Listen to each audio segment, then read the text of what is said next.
Welcome back, everyone, to some news regarding another hero's adventure. Now, I must say the news came out 3 days ago, but I am only getting to it now due to IRL stuff. But let us talk about it and let us talk about the demo and some controversy regarding the new system.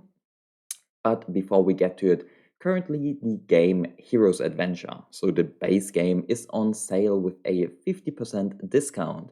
So if you have not obtained it yet, this is probably your best shot. But now let's get into the real nitty-gritty. A demo dropping on the 24th, so in 10 days, which is very, very soon. And I even have to work on that day, which is like amazing. Screw me. But one big issue with the demo right away, so I guess don't get too hyped, is there will only be Chinese language support. And that sucks. I'll be honest.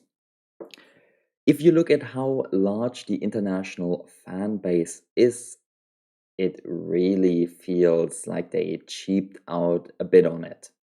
They definitely could have added some language support, even if it's just deep seeking the whole thing, translating it, at least give us something to work with. Currently, my best option is hoping that on one hand they still use a Unity release, like one of the more well known Unity releases, so I can get BepInEx going and an auto translator with either DeepL or Google Translate. Otherwise, it's going to be a pain in the ass to record, then pause, translate what the dialogue says, then tell you about what it said, and then continue on. Yes. However, they assure us the full official release will include English language support.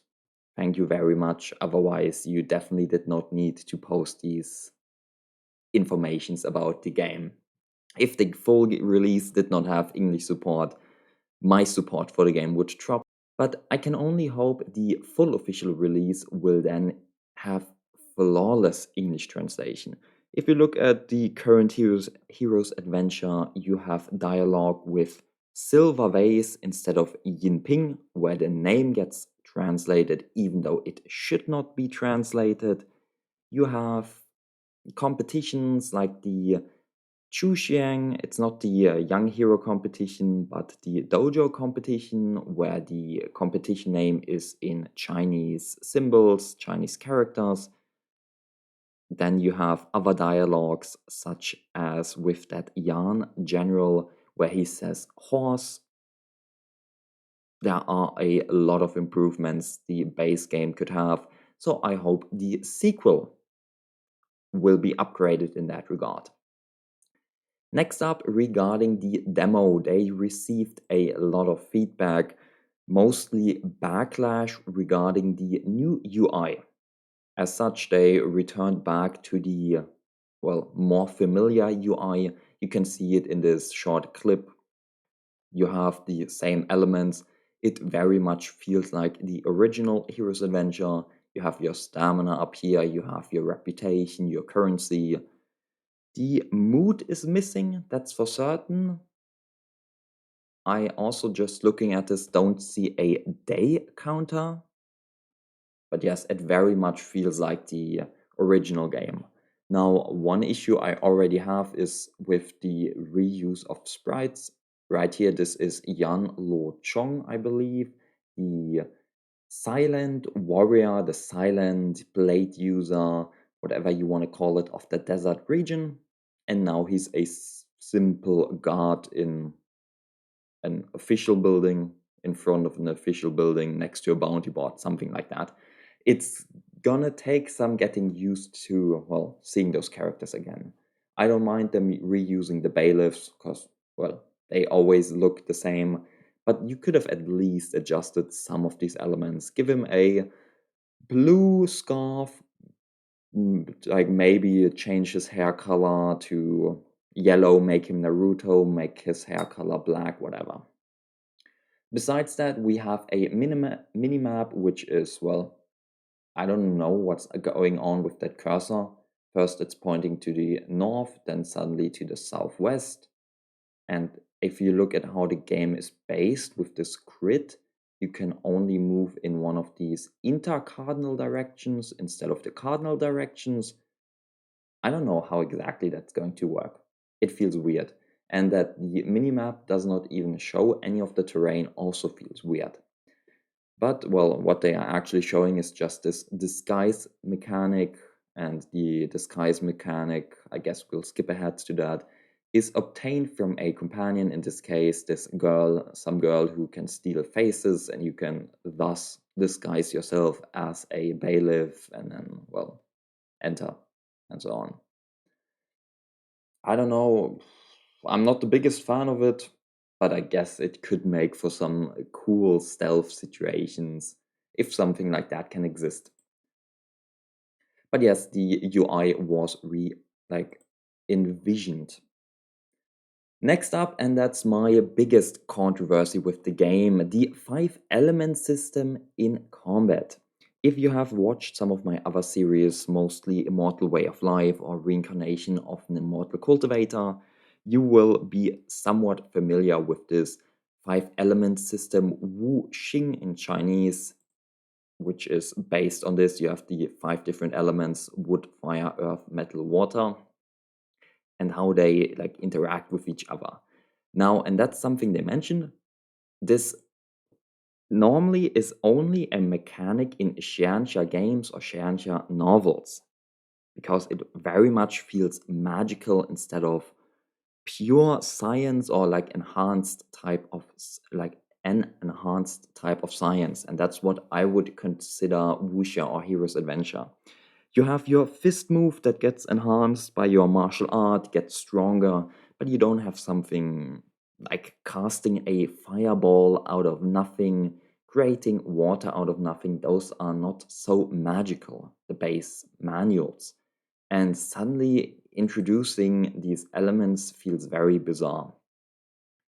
But for the elements, in case you wonder, and that's when we get into the synergy portion, your elements are on one hand on your weapons and on your, well, martial arts. I don't know why they specify both manuals and martial arts, but it's weapons and martial arts. And if the attributes match or complement each other, you get bonuses. So if your weapon is fire and your martial art is fire, you get a bonus. If your weapon is type wood and your martial art is type fire, you also get a bonus. The idea is you can use the wood to increase the intensity of your fire.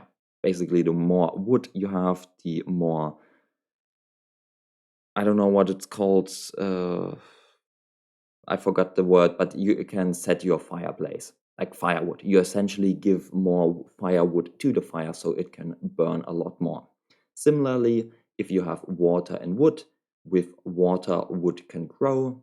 As such, you have like an additional synergy. I just don't know if that fits into a wuxia game. It's cool. I really love it, how it's done in Immortal Way of Life, how you have synergies. You even have the 5 element sword build, the 5 element shield build.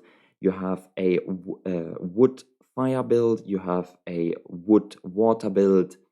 Those are really cool in Immortal Way of Life, but I can't envision them in another hero's adventure. And I am not too certain it's going to be the best mechanic, because now you have to fiddle around with a lot of stuff. And if you look at the demo will have 8 manuals. Okay, I suppose manuals are internal manuals. 19 martial arts and 15 weapons. We also, besides this 5 element system, will still have the yin, yang, and harmony system, which is in the current Hero's Adventure as well. So if you just imagine, I would need 15 different martial arts or like internal manuals to get every yin, yang, and harmony type with every of these 5 elements. And we currently only have 8. So that very much tells me from the get-go, not every element is going to be viable. And I don't like this. I don't enjoy it at all. We have 15 weapons. Okay, weapons don't have the yin yang harmony type, but in the end, it's going to be 3 weapons for each.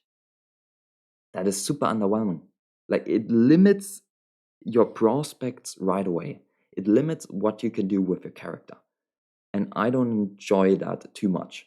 You find a good metal weapon and your martial art is wood type, and well, sucks to be you. You can't use those. Those are counterproductive. Those have a anti-synergy. Now, besides that, we also include weakness, which very much feels like Windstop Strategy's flaw system. Basically, if you use a counter attribute, you attack someone with like an attribute that is strong against theirs, you deal flaw damage or weaken damage, and once they hit 100 essentially in value, so that's why it reminds me of Windstop Strategy, they are put into a weakened state, an armor break state, and you can deal way more damage. It all plays around this 5-element system now. And I don't know if that's what wuxia games are supposed to be. I have not seen a 5-element system in wuxia games at all. It's gonna be interesting. Next up, and that's something I don't understand at all what this point is supposed to be about. Your internal manuals can be swapped mid-battle now. Yes, they can already be swapped mid-battle in Hero's Adventure as well. And yes, you could swap your internal manual in Hero's Adventure as well, depending on the enemy you face. But in most cases, you just do so before the fight. There's very little point in having to switch it in the fight. And if you really have to switch it in the fight, that mostly tells you your character is not good enough. Your character cannot steamroll something on his own.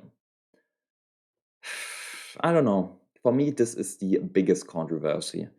I'll be interested in how the demo will do it, but well, such is life. Next up, formations and positionings. Tactical positioning now matters more than ever. For instance, standard single target moves cannot hit enemies hidden behind a front row tank. Once more, I believe they are revamping the entire combat system. This right here very much reminds me of Windstop Strategy again, where you essentially fight in a 3x3 grid against people in a 3x3 grid, and you have the same idea where you can only hit the front row person in each row with your basic moves, unless you have something like a bow move, which hits the person in the back. And if I look at classical Heroes Adventure, I can just move across the map. In combat, I can just move next to the enemy, do a back attack on them, I can move to the side of them, do a side attack. But suddenly you tell me I can't attack someone behind a front row tank. So that tells me I cannot move in battle anymore. Because if I could move in battle, I could just move next to the person being guarded. I don't know. It's gonna be interesting in the demo. And then one point, I have heard some criticism on it regarding this point. I am not that afraid of it though. Basically, we now have different allies, and well, your journey in Jianghu will not just rely on yourself, but also on allies. And once you help your allies with their specific quests, once you get their faction up, etc., you will get special traits, the companions will get special traits, you will get specific martial arts, and so on, including this disguise feature, which is from a girl. So, well, since it's a girl, you need to interact with to get the disguise feature. Most people are going to get the disguise feature. In Hero's Adventure, I'd say it was very similar. You have a ton of different traits, a ton of different manuals, martial arts you obtain from different allies, from different NPCs. And in most runs, I recruited most of them anyways. We recruited most of the girls because recruiting girls always feels good, having a harem always feels good. So I am not too worried about this thing. And almost every game always says, journey through Jianghu with your companions. I bet with you the original Hero's Adventure says it as well. So don't worry too much about it. It's going to be very similar to the first game regarding true companionship. But I believe that was it. Now, I did look up what this girl's name is supposed to translate to. On the bottom, I couldn't really tell you what it's supposed to be referencing. Ho Bo, I don't know. Look at your pinched face, I'll give you a magic. Huh, we changed it. So yeah, she is responsible for this disguise feature. And you can save up to 5 different disguises right here in your bar, and you can delete them as well. But let me know, guys, know what you think. I already phrased my thoughts. I'm not too happy with the 5-element system. I am weirded out by the formations and positioning. This is not a point really that affects us. And I hate that it's only in Chinese, the demo. And with that, see you guys next time. Hopefully I have better news.